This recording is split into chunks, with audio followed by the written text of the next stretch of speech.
Nova Drift was given to me by Pixel Jam to cover once their big update Wild Metamorphosis was released, which came out on September 30th. In a nutshell, Nova Drift is a rogue-like space shooter influenced by elements of action RPGs. It also has an incredibly high approval rating on Steam, with over 95% of people giving it a recommendation. With that rating alone, I was very curious to see if it is worth all the praise and adoration. As always, I do appreciate the free Steam code. However, I will be reviewing this game as fair and honest as possible. With that said, let's begin. So when I started up this game, the first thing I wanted to do was check out a tutorial. So I clicked on the learn button to figure out the game before I dove head first. But it's not really much of a tutorial, it's more of an instruction book, as it really just states the mechanics of the game and how things work, how the RPG mechanics work. But honestly, like, once you play this game, you really don't need a tutorial once you start up. So this is a nice thing to have, but honestly it's not necessary, and a full-fledged tutorial wouldn't be necessary either. So you start off with practice and endless mode available. The rest needs to either be unlocked or it's currently under development. There's also challenge modes that you can add to make the game more challenging. And also it becomes more rewarding with higher XP and score payout. So the controls are very simple to get used to. You have one button to use to thrust forward, one button to shoot, and the arrow keys to rotate. If you unlock constructs, they expand the controls a little bit. You'll have to press a button to activate them to create them, but more about the skill system later. So the goal of endless mode is to survive as long as possible, forever, endlessly if you can. So you deal with waves of enemies that come one at a time. So as you defeat your enemies, you collect orbs from them, which turns into XP, and that's what you use to level up your ship, which is the whole big draw of this game. So as you level up early on, you'll pick your base weapon, the base ship, and your base shield. At level 4 is when things start to get really interesting, because you can start to add mods to your ship. So this includes various weapon upgrades, hull upgrades, shield upgrades, and thruster upgrades. Each upgrade that you use can unlock is part of a skill tree.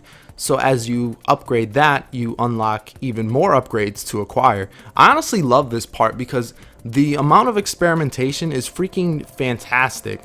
And you can also, and the good thing too is, even if you go very far, you'll still have the opportunity to change your weapon, your shield, and your hull type if you see a different combination that can possibly work with just a different base to start out with. So one example that you can do is if you pick the weapon, the grenade launcher, you'll start out with just one grenade, but then you can get an upgrade that adds more grenades to be shot at once. That adds 2 projectiles, so it becomes more of a scatter launcher, and then you can increase the fire rate, the size of the blast radius, the size of the projectiles. I mean, there's so freaking much that you can add and manipulate when it comes to all parts of your ship. It makes it a lot of fun. Honestly, it's so much fun to just go back after each run and experiment with different combinations. You know, try a different ship, try some different shields, you know, a different weapon. All of it can unlock some pretty awesome things, and it really shines in this regard. But the game wouldn't be enjoyable with just that. It has to be satisfying mowing down your enemies, which it really is. I also really love the boss battles in this game. Each of them have a unique look to them. They also have unique attacks and weaknesses. So trying to find out how's the best way to combat each boss is a lot of fun. Thankfully, most of the weapons do feel good. My personal highlights are the flak gun, which is like a close range shotgun. It's very powerful, and you can really make it, you can really expand the range and make it really powerful. And the grenade, as mentioned before with the upgrades. However, certain ones just didn't feel very practical or powerful. The railgun just lacked the power I was thinking of. It has nice long range, but I just felt the power was lacking. I also felt the pulse weapon, the enemies had to get really close to you, and it was very risky and wasn't as rewarding to use. So hopefully they can, I assume that they'll balance these weapons a bit more, so every weapon feels very, very useful and very powerful to use. Another element in this game that's freaking fantastic is the music. I mean, just the way that it fits and weaves perfectly with each situation, especially with the boss battles, is freaking awesome. It's fantastic. And I'm really glad that they released the soundtrack so I can have it as I can play the music as I'm reviewing this game. So it's pretty awesome. it's easily on the upper echelon of indie game music.